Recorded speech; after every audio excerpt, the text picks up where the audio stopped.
اب میں بتاتا ہوں یہ کوئی محض کوئی داستان نہیں، یہ حقیقت ہے کہ وہ خطا کی نفی کر کے حضرت صدیق اکبر رضی اللہ تعالی عنہ کی خلافت پر حملہ کر رہے ہیں۔ سیدہ پاک رضی اللہ تعالی عنہا و سلام اللہ علیہا سے خطا، اور وہ بھی اجتہادی، اس کی نفی کر کے وہ یہ ثابت کر رہے ہیں کہ حضرت صدیق اکبر رضی اللہ تعالیٰ عنہ خلیفہ بلا فصل کا مطلقاً ان میں خلافت کی اہلیت ہی نہیں تھی معاذ اللہ۔ جس نے رسول کے منبر پر بیٹھ کر فاطمہ زہرا کی زبان مجسم قرآن ہے، جس نے فاطمہ زہرا کے دعوے کو غلط کہا اس نے قرآن کو غلط کہا، جس نے قرآن کو غلط کہا وہ رسول کے منبر پر کیسے بیٹھ سکتا ہے؟ تو اب گونگے بن کے بیٹھیں گے یہ مشائخ؟ کیا یہ ہے حب سیدہ زہرا رضی اللہ تعالی عنہا؟ کیا یہ ہے محبت اہل بیت رضی اللہ تعالی عنہم؟ کیا یہ ہے سنیت؟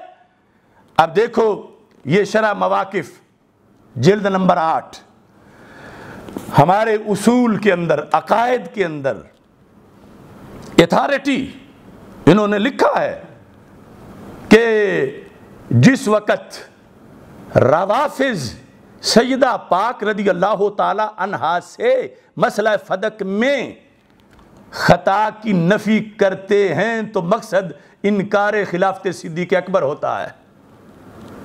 تو اب اس وقت مطلب یہ ہے کہ خطا کی نفی پر ہی قائم رہ کے آگے انکار صدیق اکبر، خلافت صدیق اکبر رضی اللہ تعالیٰ عنہ کے انکار کی چھٹی دے دینی چاہیے۔ اگر نہیں تو پھر جواب دینا ہے تو جواب دینا ہے، تو وہ مجبوراً جو جواب دیا گیا ہے جس میں عقیدہ پھر بھی یہ ہے بے گناہ بے خطا سیدہ زہرا رضی اللہ تعالی عنہا، مخالفین کی طرف سے لفظ خطا اور ناجائز امر کا ارتکاب اس طرح کی چیزیں بولنے کی وجہ سے جواباً امکان خطا اور اس کی تشریح کا جو ہے وہ سہارا لینا پڑا پورے دین کی حفاظت کے لیے، تو پھر یہ تو سارے ائمہ کا مشن ہے اہل سنت کا، یہ تو کرنا پڑے گا۔ اس پر چیخ رہے ہیں اور چیخ وہ رہے ہیں جو ان کے ہاتھوں میں ہیں، جو حضرت صدیق اکبر رضی اللہ تعالیٰ عنہ کو ظالم کہہ رہے ہیں۔ کاش کہ انہیں سمجھ آتی، ہوش آتا کہ یہ کن ہاتھوں میں کھیل رہے ہیں۔ یہ شرح مواقف کے اندر جلد نمبر 8 صفحہ نمبر 386 یہ کتاب ہے، لکھا ہے متن میں، متن پر جو شرح ہے وہ ایک سید ذات کی ہے اور عام نئی نقش بندیوں کے تصوف کے تاجدار ہیں، حضرت سید شریف علی بن محمد جرجانی میر سید شریف سند جنہیں کہا جاتا ہے، یہ ان کی شرح ہے۔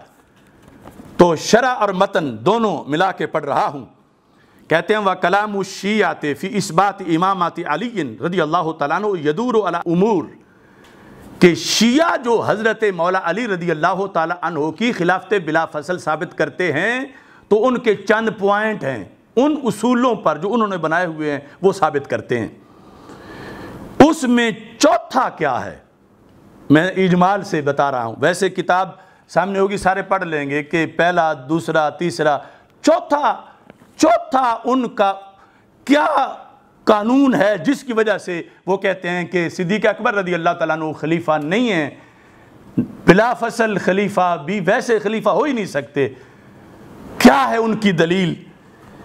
رابعہا، ان دلیلوں میں سے کہ صدیق اکبر رضی اللہ تعالیٰ عنہ خلیفہ نہیں بن سکتے، شیعوں کی دلیل کیا ہے؟ نفی اہلیت الامامت عن ابی بکر رضی اللہ تعالیٰ عنہ، معاذ اللہ ثم معاذ اللہ، کہ حضرت صدیق اکبر رضی اللہ تعالیٰ عنہ میں اہلیت ہی نہیں تھی خلیفہ ہونے کی۔ یہ چوتھی وجہ ہے کہ وہ خلیفہ نہیں اور مولا علی رضی اللہ تعالیٰ عنہ خلیفہ بلا فصل ہیں۔ یہ شیعہ چوتھی وجہ یہ بتاتے ہیں کہ اہلیت نہیں۔ اب پورے صحابہ جنہوں نے بیعت کی مولا علی سمیت رضی اللہ تعالیٰ عنہ حضرت صدیق اکبر کے ہاتھ پر، کیا یہ سب پہ حملہ نہیں ہے کہ جو نااہل بندہ تھا کیوں اس کو اہل سمجھا ان سب نے؟ پوری آل پہ حملہ ہے، پورے اصحاب پہ حملہ ہے، پورے دین پہ حملہ ہے۔ اب یہاں پر یہ نفی اہلیت الامامت، کیوں اہل نہیں، اس کی کیا دلیل ہے؟ شیعہ کہتے ہیں روافض لوجوہ، اس کی کئی دلیلیں ہیں، یعنی حضرت صدیق اکبر رضی اللہ تعالی عنہ کے اندر قابلیت اور اہلیت اور صلاحیت ہی نہیں تھی معاذ اللہ خلافت کی۔ اس کی کئی وجوہات ہیں۔ پہلی وجہ کیا ہے؟ معاذ اللہ کہتے ہیں کانا ظالما، وہ ظالم تھے، اور ظالم جو ہو اللہ فرماتا ہے، یہ لکھا وقال تعالی، آگے آیت ساتھ فٹ کر رہے ہیں کہ حضرت ابوبکر صدیق رضی اللہ تعالیٰ عنہ ظالم ہیں، اور اللہ فرماتا لا ینال عہد الظالمین، کہ میرا عہد یعنی میری طرف سے خلافت ظالم کو نہیں مل سکتی۔ اب یعنی یہ دلیل دے رہے ہیں، چوتھی دلیل، کہ حضرت صدیق اکبر رضی اللہ تعالی عنہ معاذ اللہ خلافت کے اہل ہی نہیں۔ تو اب کیوں اہل نہیں؟ دلیل یہ دے رہے ہیں کہ معاذ اللہ وہ ظالم تھے۔ ظالم کیوں تھے؟ یہ کیسے ثابت ہوگا کہ وہ ظالم تھے؟ کہتے ہیں ظالم اس لیے تھے کہ سیدہ معصومہ نے فدق مانگا تھا، انہوں نے نہیں دیا تھا، تو جو معصومہ کے مانگنے پر نہ دے وہ ظالم ہوتا ہے۔ اب دیکھو ربط، کہ یہ جو چینلوں پہ آج بھی بھونک رہے ہیں، اور پھر ان بھونکنے والوں کے جو سپورٹر ہیں، یہ ویڈیو سے دیکھا جا سکتا ہے یہ ساری چیزوں کو۔ میں یہاں پہ ضرور ایڈ کروں گی کہ مجھے اکثر لوگ کہتے ہیں کہ میڈم انصاف نہیں ملتا، تو میں کہتی ہوں وہ قیامت تک ملے گا بھی نہیں۔ وجہ ہے اس کی، بہت بڑی وجہ ہے، کیونکہ ناانصافی اور ہماری جوڈیشری کا بیڑا غرق اس دن ہو گیا تھا جس دن فاطمہ زہرا علیہ السلام انصاف لینے کے لیے دربار گئیں، اور ان کو انصاف نہیں ملا، اور نعوذ باللہ ان کو جھٹلایا گیا ان کی گواہی کو۔ تو یہ جوڈیشری تو اس دن ہی بیڑا غرق ہو گئی تھی۔ اب میرے پہ چاہے فتویٰ لگا دیں یا جو مرضی کر دیں، آئی ڈیم کیئر۔ ابھی میں آپ کی بات کروانے لگا ہوں، آپ سب نے بات کرنی ہے، باجی کو کہنا ہے جو شوکت صاحب کہہ کے گئے، باجی کو کہنا ہے کہ یہ جو بطول کا مقدمہ کھل گیا ہے نا،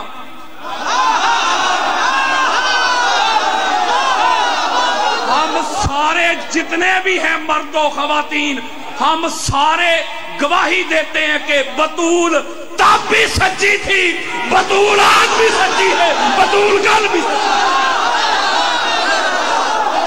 یہ میں ابھی آپ کی بات کروانے لگا ہوں، میں 1 منٹ میں ابھی باجی کو ابھی کال میں نے یہ ڈائل کر دی ہے۔ اور میری 2 دن قبل اس خاتون سے بات ہوئی، اس بہن سے بات ہوئی ہے جس نے حق زہرا کی بات کی ہے۔ میں نے کہا دنیا کی کسی عدالت میں بلائیں، ایک لمحے کے لیے بھی پریشان نہ ہو، ہم دنیا کی ہر عدالت سے منوا کے آئیں گے کہ زہرا کے دشمن پہ کل بھی لعنت تھی، آج بھی لعنت۔ تو یہ تو ان کا دین ہے کہ وہ باغ فدق والے مسئلے کو اپنی چوتھی دلیل صدیق اکبر رضی اللہ تعالیٰ عنہ کی خلافت کے خلاف جو ان کی ہے، اس میں سیدنا صدیق اکبر رضی اللہ تعالیٰ عنہ کو ظالم ثابت کرنے کے لیے سیدہ فاطمہ رضی اللہ تعالیٰ عنہا کے فدق مانگنے کے مطالبہ کو آڑ بنائے ہوئے ہیں، کہ چونکہ سیدہ نے مطالبہ کیا تھا اور سیدہ معصومہ ہیں، اور ابو بکر صدیق پر فرض تھا کہ مطالبے پر ہی دے دیتے، کیونکہ مطالبہ معصومہ کا ہے اور وہاں خطا کا امکان نہیں ہے، یہاں تک کہ خطا اجتہادی کا بھی۔ تو اس واسطے چونکہ انہوں نے نہیں دیا لہذا ظالم ہے۔ یہ ہے چین کہ کہاں سے ضرب کہاں لگ رہی ہے، کہ سیدہ طیبہ طاہرہ رضی اللہ تعالی عنہا کو معصومہ کہہ کر اور پھر خطا اجتہادی کی نفی کر کے ثابت کیا جا رہا ہے کہ صدیق اکبر رضی اللہ تعالی عنہ معاذ اللہ خلافت کے عالی نہیں تھے۔ اب بتاؤ، سارے میں ان لوگوں سے پوچھ رہا ہوں کہ جنہیں یہ خیال نہیں کہ ہم تو محاذ جنگ پہ کھڑے ہو کر جواب دینے کے لیے کھڑے ہیں، اور ہماری مجبوری سمجھو، ہم جواب دیتے وقت بھی یہ کہہ رہے ہیں بے خطا بے گناہ سیدہ زہرا رضی اللہ تعالی عنہا، لیکن انہیں جو یہ کہہ رہے ہیں کہ یہ قول نبی علیہ السلام ہے مطالبہ کرنا، تو اس کے لیے ہم نے کہا نہیں قول غیر نبی ہے، نبی کا قول نہیں ہے۔ وہ کہہ رہے ہیں قول معصومہ ہے، ہم نے کہا نہیں قول معصومہ نہیں ہے۔ اب اس کو توہین کہہ رہے ہو ظالموں، تو کیا یہ نہ بول کے وہ کہیں کہ معصومہ کا قول ہے اور ہم کہیں ٹھیک ہے معصومہ کا قول ہے، لہذا صدیق اکبر ظالم ہیں؟ کیا یہ تمہیں پسند ہے؟ یہ کہہ کے جب وہ کہ معصومہ کا قول ہے اور یہ قول نبی کی طرح ہے، لہذا صدیق اکبر جو ہیں انہوں نے قول نبی ٹھکرایا ہے، یہ ان کی بات برقرار رہنا دینا چاہتے ہو؟ تو ہم نے کہا اگرچہ ہمیں ہزاروں گالیاں مل رہی ہیں، ہم نے کہا کہ سیدہ طیبہ طاہرہ رضی اللہ تعالی عنہا کروڑ ان کی شانیں ہیں مگر معصومہ نہیں ہیں۔ اور یہ صرف کہنا اور پھر آگے بات وہ کرنا جو کہ معصومہ ہی کے مطلب کی ہے، جس طرح کہ کئی خطیبوں نے اپنی گفتگو میں یہ کہہ کر پھر آگے بات وہ کی ہے جو رفضی کر رہے ہیں۔ نہیں، جب غیر معصومہ ہیں تو پھر آپ کا قول قطعیت میں قول نبی نہیں ہے۔ قول نبی وہ ہے جو صدیق اکبر پیش کر رہے ہیں۔ صدیق اکبر رضی اللہ تعالیٰ عنہ کا اپنا قول بھی قول نبی نہیں ہے۔ ہاں، جو قول نبی متواتر بالاجماع ثابت ہے، جس کو قول نبی علیہ السلام سارے صحابہ نے بھی مانا، ساری آل نے بھی مانا، اس قول نبی صلی اللہ علیہ وسلم کے مقابلے میں قول غیر نبی کے معاملے کا ذکر کرنا مقصود تھا جواب دیتے وقت۔ اس کو توہین کہا جا رہا ہے۔ اس بنیاد پر یہ تھی صورتحال کہ جب جواب دیتے وقت ہم نے یہ لفظ بولے اور یہ مطلب تھا اس میں، اور امکان کا لفظ جو پیر صاحب نے بولا تو جواب میں بولا۔ یہ ظلم ہے کہ ان کے جواب کو جواب نہ قرار دے کے ویسے کہنا کہ ویسے وہ مطلقاً معصومیت بتا رہے تھے، وہ اعتراض لکھ کے تو جواب دے رہے ہیں۔ تو اعتراض لکھ کے جواب دینے کے لیے اگر پیر صاحب کو امکان خطا کے سوا کوئی لفظ نہیں ملا تو تم لفظ کوئی ڈھونڈ کے دے دو، اور وہ جو بات ماضی کی ہے جس پر پھر امکان خطا کا لفظ بولا جائے، جس کی تشریح وقوع میں کی، تو یہاں امکان خطا کی جگہ صدیق اکبر رضی اللہ تعالیٰ عنہ کی شان کو بچانے کے لیے، اور صرف ان کی شان نہیں، سیدہ زہرا پاک کی شان کو بچانے کے لیے کہ جن کا نام لے کر حملہ کیا جا رہا ہے اور ان کو اذیت ہے کہ میرے نام کی آڑ میں یہ کیوں صدیق اکبر رضی اللہ تعالیٰ عنہ پہ حملہ کر رہے ہیں۔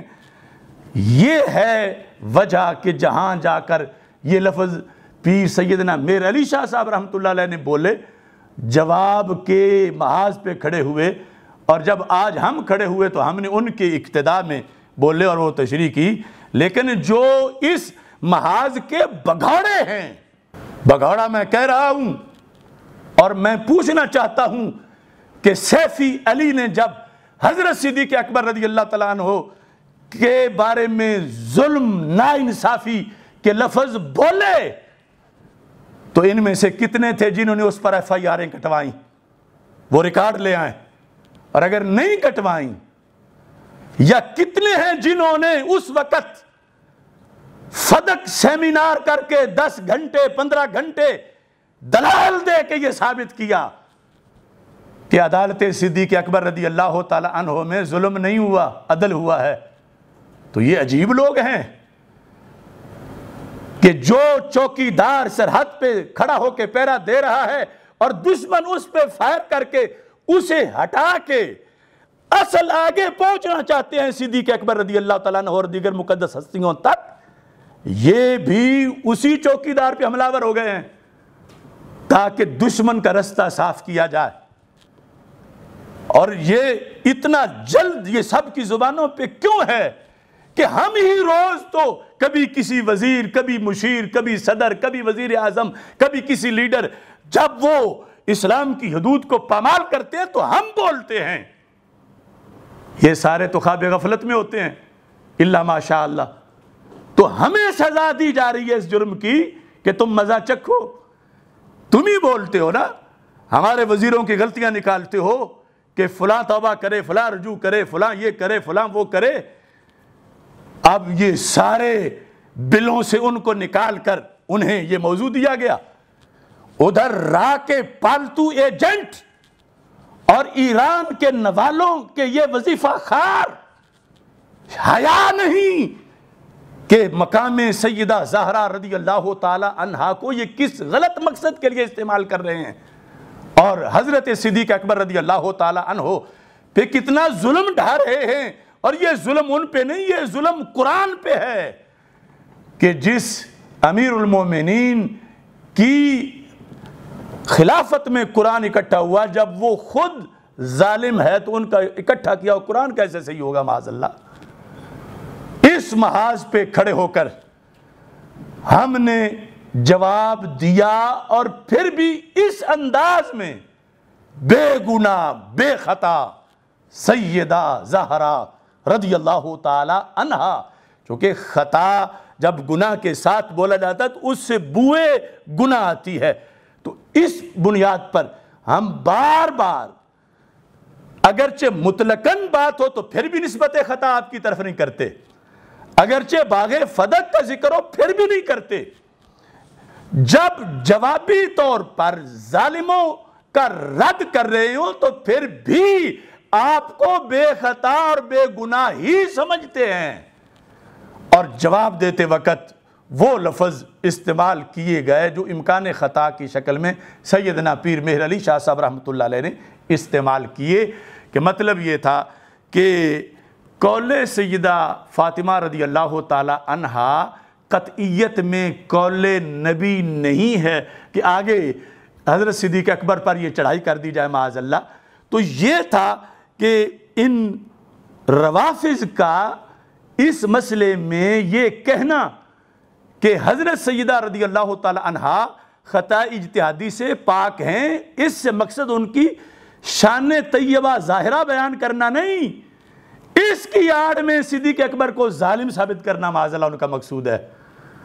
تو یہ سازش سمجھنی چاہیے اور اس کا جواب دینا چاہیے ان سب کو جو غیروں کے ہاتھوں میں کھیل کر ہماری طرف نسبت کر رہے ہیں کہ انہوں نے خطا کی نسبت کر دی اور توہین کر دی. توحید و رسالت کا نعرہ دنیا میں لگانے نکلے ہیں. اللہ